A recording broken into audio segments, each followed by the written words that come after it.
को जूतों की दुकान पे, किसी को चाय की दुकान पे, किसी को किसी की दुकान पे ऐसे लगा दिया करते थे। लेकिन अगर अम्बेडकरवादी होंगे तो वो सोचेंगे कि भैया आखिर ये बच्चा है, इसने पढ़ाई नहीं की तो इसके पीछे कारण क्या है, वो उसका कारण जानेंगे। कहीं ऐसा तो नहीं कि इसने टीवी ज्यादा देखा हो, कहीं ऐसा तो नहीं ये बाहर घूम ज्यादा रही हो, है ना। और फिर जब हम इसका कारण देखेंगे तो उन चीजों को क्या करेंगे, कम करेंगे। और फिर अच्छा ट्यूशन लगाएंगे। तो जब हम अच्छा ट्यूशन लगाएंगे, टीवी देखना कम करेंगे, बाहर खेलना कम करेंगे, तो क्या होगा, पास होगा। होगा कि नहीं होगा, पास होगा। और पास होकर मतलब ऐसे ही टैलेंटेड बनेगा और एक दिन चांद तक पहुंच जाएगा। पहुंचेगा कि नहीं, तो हमारी बेटी की चांद तक जाएगी, कल मैं तो इसी के साथ मैं अपनी वाणी को विराम करूंगी और 4 लाइन बोलकर अपनी बात को खत्म करूंगी कि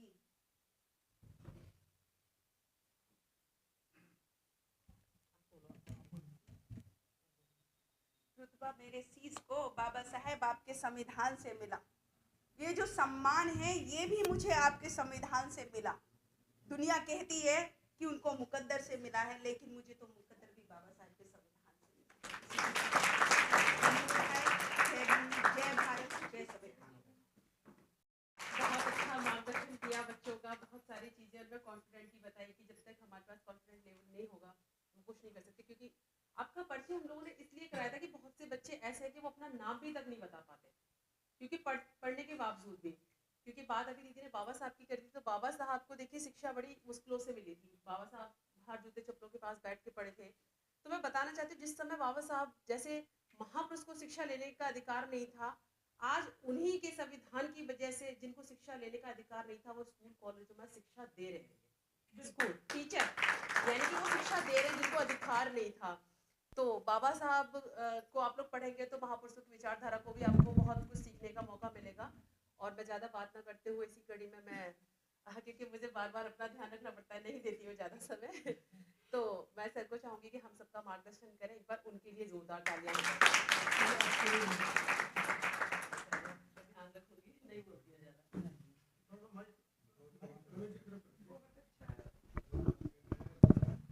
सभी महापुरुषों को नमन करते हुए और आज प्रोग्राम इस कड़कती सर्दी में सबको परेशान करने वाली ममता अम्बेडकर जी, मैंने मना कर रहा था रहने दो, सर्दी है, लेकिन नहीं मानी तो सबको परेशान करने वाली ममता जी और संचालन ममता राक्षस जी, शरीर से पता लग रहा होगा। और हमारे बीच में सर है वीरेंद्र शकुन बोध जी, दूर दूर से आज हमारे बीच में बड़े गेस्ट आए हैं। हमारे डॉक्टर सारा जी के सपुत्र कहाँ चले गए? आपको दिक्कत नहीं हो रही बैठने के नीचे? और मनोज कुमार इंटानी जी, हमारे नरेंद्र कुमार जी, मास्टर जी और मेहमान दूर दूर से आए, आप सबको जय भीम। नाम बताया तो वैसे सर्दी का वक्त है, बातें तो खैर बड़ी महत्वपूर्ण हुई हैं।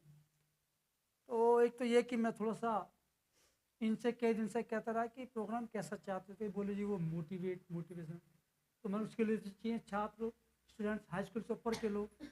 अब यहाँ क्योंकि मिक्सअप है ना, तो कोई बात नहीं, जब मिक्सअप तो मिक्स की ही बात करेंगे। लेकिन ये अच्छी बात है कि शिक्षा पर और जो थोड़ा सा मोटिवेशन ज्ञान के ऊपर जो बातें हो रही हैं, तो कोशिश करूँगा कुछ इसमें ही मिक्स करते हैं, ठीक रहेगा या नहीं?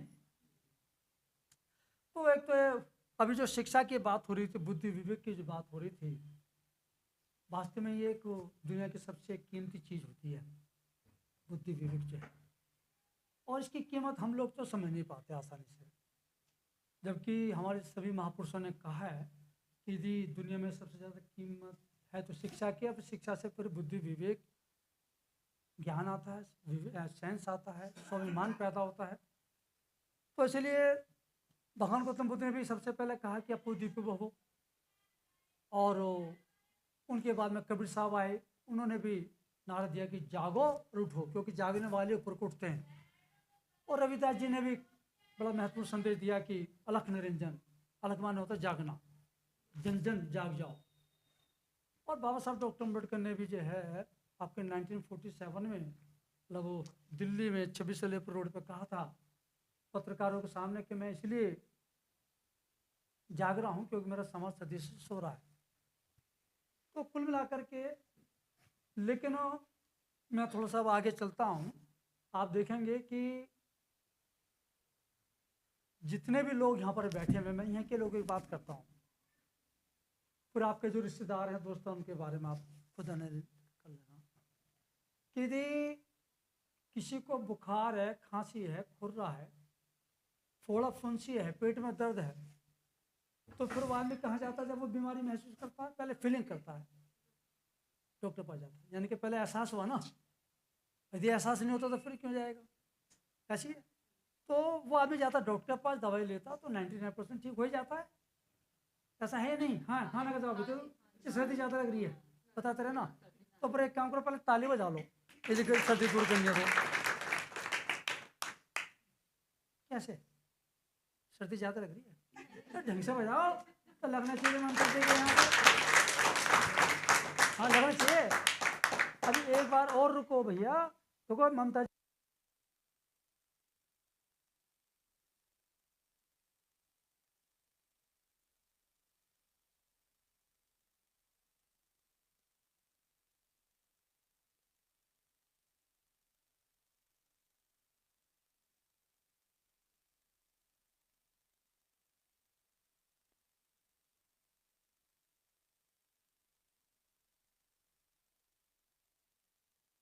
पागल हो जाए और खुद जाता डॉक्टर के पास, ये पागल खाने जाता हो, तो इसका मतलब बाकी बीमारी का होता है एहसास है। और ये और एक जो बीमारी और भी है उसका भी एहसास है। कैसे पता लगेगी? भाई ये है कि लोग उससे दूर भागते हैं। और आप लोगों से कौन नजदीक आता है, कौन नहीं दूर भाग रहा? स्कूल कॉलेज में पहुंचे और पड़ोस में बताओ कौन करीब आ रहा है? हाँ चुनाव का वक्त अब जरूर आएंगे। ओहो अब तो वोट के लिए। खैर, तो दुनिया में सबसे ज़्यादा कीमती जो है वो केवल दिमाग है, बुद्धि, विवेक है, साइंस है, स्वाभिमान है। लेकिन इसकी कीमत आसानी से हम लोग जानते नहीं है, एक तो नोट करो। लेकिन एक गलत फहमी और भी है, बीमारी बड़ी बहुत सारी बीमारी होती है, एक बीमारी और है बड़ी खतरनाक बीमारी, उसका नहीं पता लग पाता आसानी से। वो क्या कि यहाँ मूर अगर पागल भी कहता है कि आप पागल से कह दो तो पागल है, क्या कहेगा? तू पागल, तेरा खानदान पागल, तेरा पूरा क्षेत्र पागल, पूरा गाजियाबाद तेरा पागल। वो कहता मैं ठीक हूँ, तुम सब पागल हो। ये पागलपन की बीमारी है। तो एक बात बताओ कि आप लोगों में से जितने लोग बैठे हुए, पहले बताओ दिमाग की, अकल की, सेंस की कीमत है नहीं? पहले बताओ, नहीं है? है कीमत उसकी है और कुछ नहीं है। हाँ, अब ये बताओ कि तुम्हें कभी जैसे भूख लगती है, बाकी चीज़ों की आवश्यकता होती है, फैशन की आवश्यकता होती है, भाई कैसे कैसे फैशन चल रहे हैं तो सबसे पहले पहुँचते हैं। अब तो और भी कमाल हो रहा है, मतलब 2000 रुपये की जीन्स ला रहे हैं लड़के लड़कियाँ, और 200-500 रुपये फड़वाने के दे रहे हैं, यहाँ से फाड़, यहाँ से फाड़, वहाँ से फाड़। बोले फैशन तो है, फैशन ही तो आगे ना। लेकिन आप लोगों में से किस, जितने बैठे हुए मैं यहाँ के लोगों की बात करूँ, तो कोई यहाँ पे है नहीं, बड़े बड़े फन खा पाए भी ना। मतलब किस दिन आपकी उम्र 30 साल है, 20 साल है, 50 साल है, 60 साल है, 80 साल है, मतलब किस दिन इस बीच में कब एहसास हुआ कि मेरे पास अकल कम है और इससे ज़्यादा अकल भी है, मुझे अब अकल की ज़रूरत है। यदि मेरे पास ज़्यादा अकल होगी तो मैं ज़्यादा तरक्की करूँगा, मेरे पास ज़्यादा अकल होगी तो मैं पैसे उतने ज़्यादा कमाऊँगा। किसी को एहसास हुआ आज तक?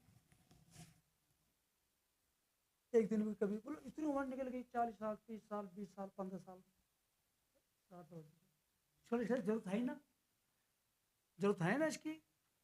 कहाँ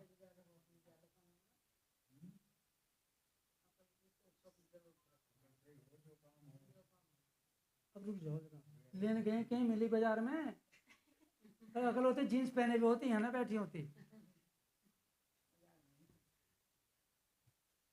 हाँ जी। लेकिन दुनिया की सबसे बड़ा पागलपन, सबसे बड़ी बीमारी है कि कंप्लीट हो तो मैं हूं। जितनी अकल मेरे पास है किसी के पास नहीं। मतलब ये भी उल्टी बीमारी है ये। 110 प्रकार के पागलपन के लक्षण होते हैं, 110 प्रकार के पागलपन के लक्षण। ये मेडिकल साइंस की रिपोर्ट है, मेरी ना है। वो मैंने बेशक कह दी कि मैं तीसरी क्लास हूँ। कभी तुम सोच रही हो तो वास्तव में तीसरी क्लास है, स्टूडेंट। स्थिति ऐसी हो रही है कि आप देखोगे अंतनी साहब कि एक बार क्या हुआ, जवाहरलाल नेहरू को नाम तो सुना ही होगा भाई। आगरे मतलब थोड़ा शांत हो जाइए, सुन लीजिए। कुछ बोलोगे इनसे क्यों बोलो जब मैं बोल रहा हूँ तो? आराम से बैठो, आप सुन लो और सुनने दो, रुको। तो मैं आपको इसलिए बता रहा हूँ कि सरदेव भीमरतन जी का एक संदेश है। वो कहते हैं कि 1 मिनट में जिंदगी नहीं बदलती किसी की, लेकिन 1 मिनट में लिया गया फैसला जिंदगी अपनी अपनी और साथ में देश की, वर्ल्ड की, संसार के लोगों की जिंदगी बदल सकती है। ये नोट कर लेना, 1 मिनट की बात होती है, वरना कितनी उम्र निकल जाए पता नहीं होता आदमी को। मैं बता रहा हूँ क्योंकि यहाँ बात हो रही है, महापुरुषों की बात हो रही है। अकल खर्च होती है या अकल का, साइंस का, स्वाभिमान का अल्ट्रासाउंड होता है, केवल यहीं बैठ के होती है कि कुछ है भी है ना है। तो जवाहरलाल नेहरू प्रधानमंत्री बना हमारे देश का पहली बार। अब क्या हुआ कि वो मैंने सोचा प्रधानमंत्री रहते हुए ऐसे काम करूं, तो वो भिन्न भिन्न जाके डिपार्टमेंट में छापे मारता था। कभी CBI में, कभी सेल टैक्स में, कभी इनकम टैक्स में, कभी हॉस्पिटल में, और कभी पुलिस में, कभी मिलिट्री में। जब लगभग डिपार्टमेंट खत्म हो गए तो उसको ध्यान आया कि भाई वो यार यहाँ पागल खाने भी तो हैं, तो पागल खाने भी हो क्यों। तो गया आगरे के पागल खाने में। ये पागल खाने कहीं का मैसूर है और कहीं के पागल मैसूर हैं। तो आगरे के देखो ये लक्षण है, दोनों मुस्करा रहे। आगरे से ही भाई साहब दोनों। वो ठीक हो गया, वो अलग बात है, नहीं झूठी बोला मैं, दोनों आगरे से ही। तो क्या हुआ कि जो है वो पहुंच गया पागल खाने। जवाहरलाल नेहरू को भी देख के आता वहाँ पे क्या स्थिति है पागलों की, वहाँ के डॉक्टर जो है उनके साथ में कैसा व्यवहार कर रहे हैं। ठीक हो गए तो छुड़वा दूंगा। लेकिन वहाँ से में सच्चाई की ये भी है कि पागलों को कोई स्वीकार नहीं करता। हमारे यहाँ डॉक्टर सहरा जी हैं, एक बार हो गए पागल, लेकिन ठीक हो गए। अब ठीक हो गए तो अपने बड़ी मुश्किल से स्वीकार किए गए घर में। लेकिन जल्दबाजी में हमेशा रहते हैं कि पेन लगा रखा यहाँ और पूछे मेरे पेन कहाँ है, पेन कहाँ है, वो लोग तो हो गए पागल पूरी। चश्मा लगा रखा है आँख पे और ढूंढते फिर चश्मा कहाँ, चश्मा कहाँ।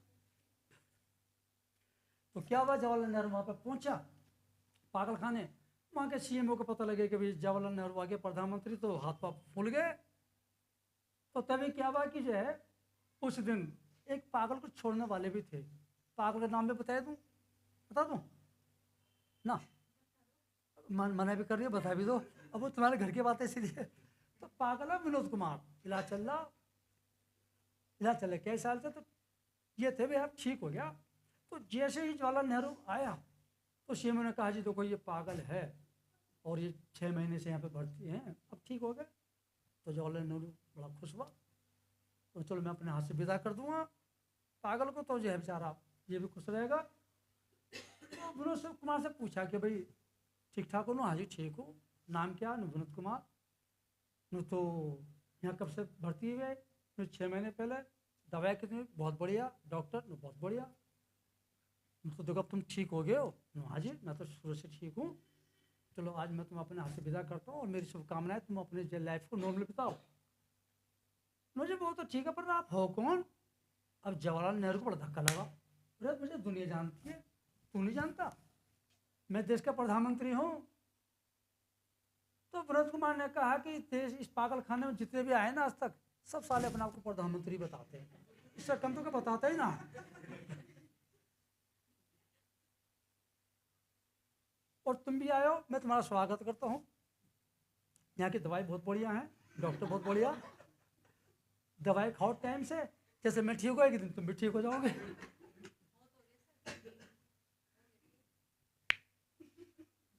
है ना? यहाँ पागलों को भी नहीं पता।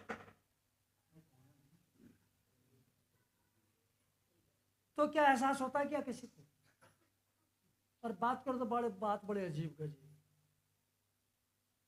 एक बार पागल खाने में बड़ी समस्या है कि 1947 में देश का बंटवारा हुआ भारत पाकिस्तान का। तो एक तो जिन्ना और एक गांधी, इन्हें बड़ा घमंड था अपने आप के ऊपर कि हमने बड़ी बड़ी समस्या का समाधान कर दिया।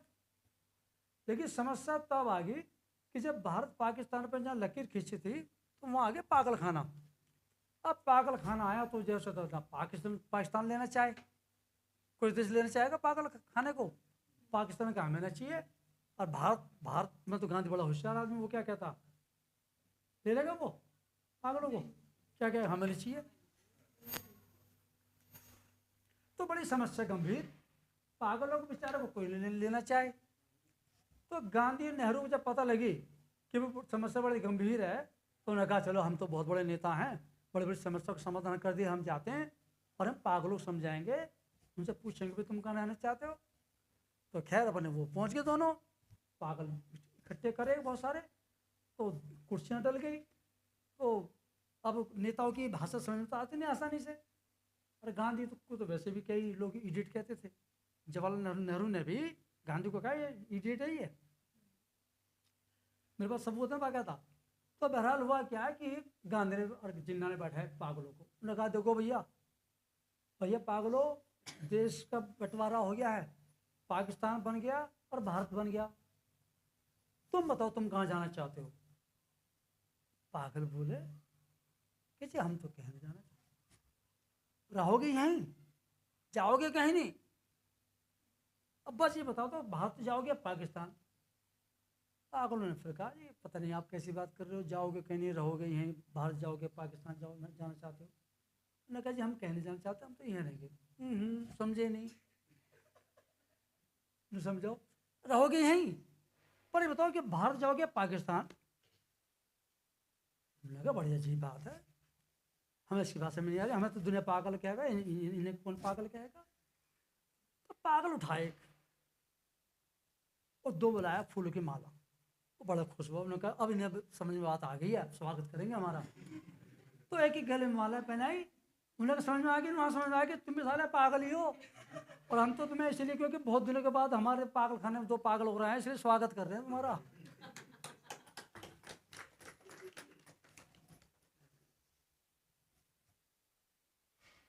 दुनिया में सबसे ज्यादा जो बीमारियां नहीं है, और यदि हमारे समाज को यदि परहेज है तो अकल से है, सेंस से है, स्वाभिमान से है। आरक्षण हटा दो, वजीफा हटा दो, फिर देख लो पता लग जाएगा कितने समझदार हैं। और आज भी बड़े बड़े पढ़े लिखे अफसर लोगों को देख करके खून का आंसू रोने पड़ते हैं, जैसे इनके एजुकेशन है। बाबा साहब जो रोए ऐसे थोड़ा रोए। अभी जो जनवरी के महीने में, भले इसी जनवरी के महीने में तो जो है 12 जनवरी 1936 को जो उन्होंने कहा था, 12 जनवरी 1936 में जो उन्होंने कहा, देख लो करतूतें कैसी है। मतलब लाहौर में, उस समय लाहौर था, भारत में बंटवारा नहीं हुआ था, तो 12 जनवरी 1936 में उन्होंने कहा था। और 36 में कैसी सर्दी पड़ती थी, उस सर्दी में भी जनवरी के महीने में जो सर्दी में जो बाबा साहब के एक कोटेशन से संदेश से जो पसीने आए, उस बात की वजह से हिंदुओं के पसीने आज भी सूखे नहीं है, आज भी पसीने से नहा रहे हैं। मतलब उन्होंने कहा कि हे दलितों, जिस दिन तुम्हारा सम्मान स्वाभिमान जाग जाए उस दिन हिंदू धर्म के ग्रंथों का बम मचोड़ा देना। संदेश बहुत महत्वपूर्ण है कि अंधेरा जो है रोते रोते अपने प्रभु के पास गया। मान लो बस सब कुछ बनाया, किसी ने बनाया, मतलब तो अपने वो प्रभु के पास गया रोते रोते। तो प्रभु से बोला कि जी मेरा दुश्मन है उजाला, मैंने उसको कुछ बिगाड़ा नहीं, कोई नुकसान नहीं पहुंचाया, लेकिन मैं जहाँ जाता हूँ यदि वहाँ पे उजाला आ जाए तो मुझे नष्ट कर देता, खत्म कर देता, भगा देता, मिटा देता।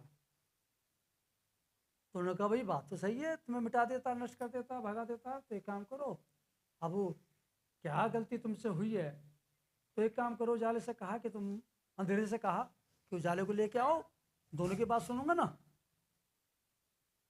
हमने अपनी बात कह भी दी है, समझ आ सकता समझ लेना।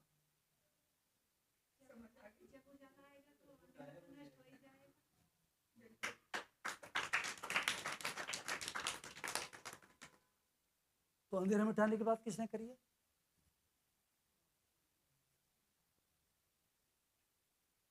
और अंधेरा कौन फैला रहा है, कौन कर रहा है? तो इसलिए जो शिक्षा के जो लोग हैं और यदि महापुरुषों के उनके पास यदि संदेश नहीं तो होशियार तो हो जाते हैं। ऐसा आदमी बहुत होशियार है। हमारे यहाँ भी मतलब एक यहाँ पर हैं, नाम तो लेना ठीक नहीं है, पड़ोसी का मामला है, बहुत पढ़े लिखे हैं, उनके पति भी लाइब्रेरियन हैं। ये कैसे? ये नहीं ऐसा नहीं, तो तुम लड़ाई करो अभी हमारे पड़ोसी पड़ोस में। तो क्या हुआ कि जो है ये नहीं है, इसलिए मैं बता रहा हूँ, अभी क्लियर हो जाएगा। तो क्या हुआ कि वो बेचारे एक हफ्ते तक रोते रहे अंतनी साहब, एक हफ्ते तक रोते रहे। अभी पिछले टाइम की बात है। तो मैं गया, कुछ और भी हम लोग ले गए। हमने कहा भाई एक हफ्ता होगा तुम्हें बाहर रोते सड़क पे बैठे आखिर समस्या का कब तक रोगे और रोने का कारण क्या है?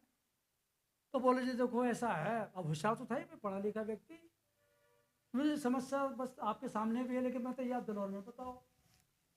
कैसे? देखो ऐसा है कि जो है अभी 6 महीने पहले मेरी माँ मरी। मैंने कहा हाँ। तो मैं रोने लगा। अब मोहल्ले की औरतें आ गई कि ले भैया मत रो, हम सब तेरी माँ है। मैं चुप हो गया। और बाद में फिर जी है कोई मेरे बाद मेरी बहन मर गई तो मोहल्ले की औरतें आई, उन्होंने कहा भैया रो मत रहा, सब तेरी बहन, हमें अपनी बहन समझ। मैं चुप हो गया। और लो जी अब 15 दिन पहले मेरी पत्नी मरी, एक भी नहीं आई कहने के लिए।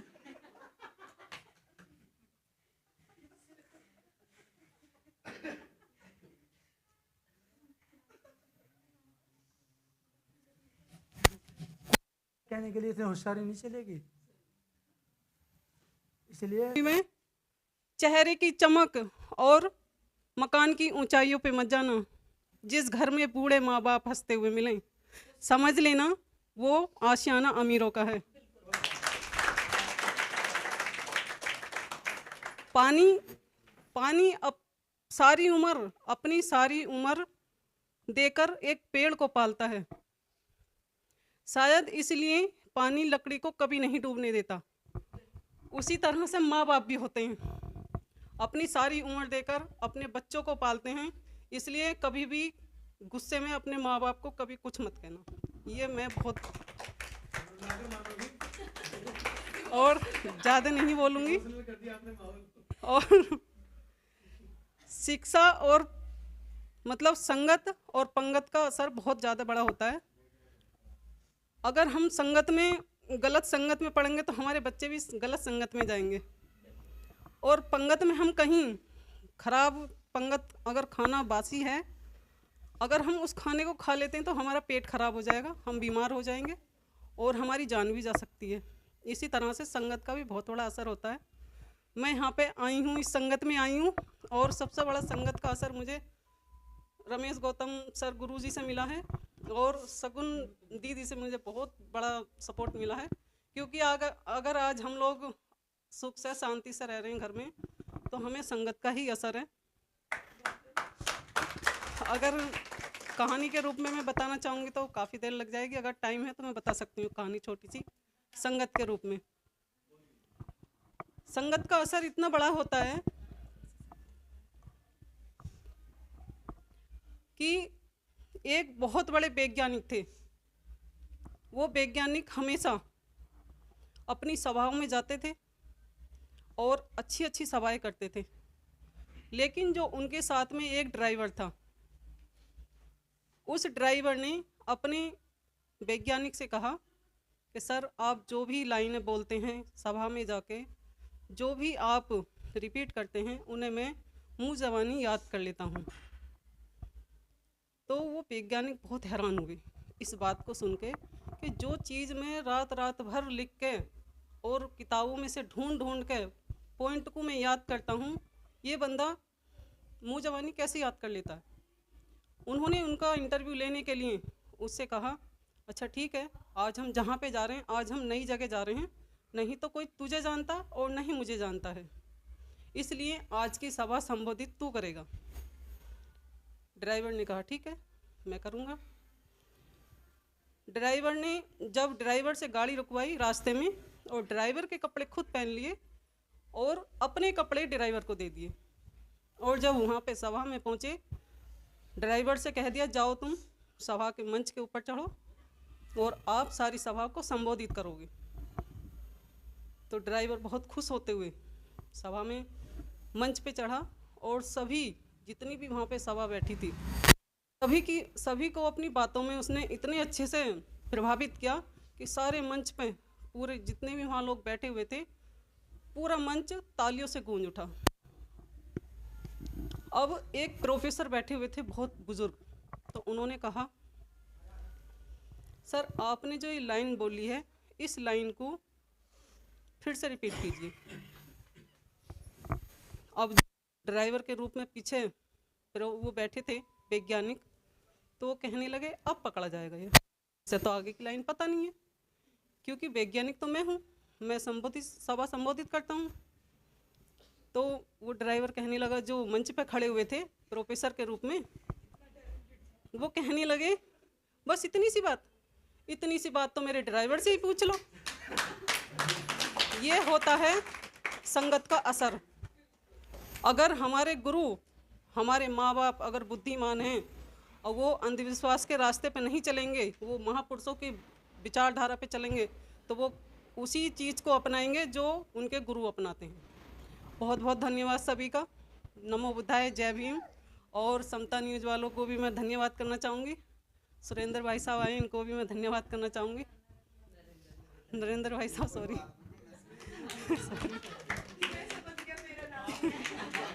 ना वो तो हमारे गांव के बीच ही बात है। बात बताएं। हमारे गांव में एक बक्कल में 2 आदमी थे, मेरी आंखों की देखी बात है। अच्छा साहब, एक का चूल्हा पहाड़ माना था और एक का पछा माना था, एक जगह ही। अब जो जंगल था वो तो नदिया तान रही थी। आएगा एक महाराज आकर बोला, हो बच्चा खाना बना रही है ना? हाँ बना ले, मैं भी खाए के जाऊँगा। तो वो बेवकूफ़ी कहने लगी, कमा के खा, अट्टा कट्टा है, क्यों ऐसी आज तक है? महाराज फिर चुप रहा। महाराज बोला, यारो अरे आज रोटी ना दे तो 2 टिक्कर का आटा ही दे दे। तुझसे एक फेरे कह दी भौंके जा, कुत्ते तो नहीं हो, चल। तो वो बोला, महाराज है ना, मैं तो जा रहा हूँ निराश, तुम भी बेटा निराश ही रहोगे। तो बालक 15 हुए, आदाब दिया, बर्बाद हो गई। अब साहब बर्बाद हो गई तो कोई बात ना। अब वो एक जो है तो उसे और रिश्तेदारों के किसी भगत से दवा कराओ।